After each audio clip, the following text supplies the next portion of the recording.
అన్ని పనులు చెప్పుకొని తీతే కాఫీతే అన్ని కలిసి ఆ పాపను కష్టపెడితే ఆ పాప ఆరోగ్యం ఏమైపోవాలి. ఈసారి నుంచి ఎవరి పనులు వాళ్ళు చేసుకుంటాం. ఈసారి అందరి పనులు ఆ పాప చేయకుండా మన పనులు మనం చేసుకుందాం. సరే అమ్మా, ఈసారి ఇంట్లో ఎవరి పనులు వాళ్ళే చేసుకుందాం.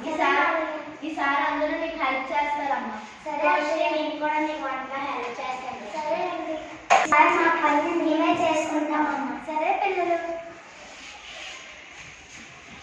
Dear children, my name is M. Pushpapriya.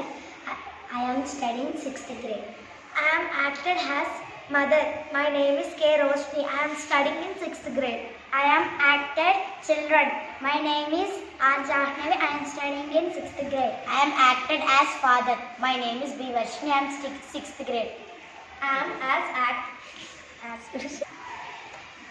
My role is grandmother. My name is C.H. Vista, 6th grade. My role is grandfather. My name is D. Monkastri, 6th class, B section.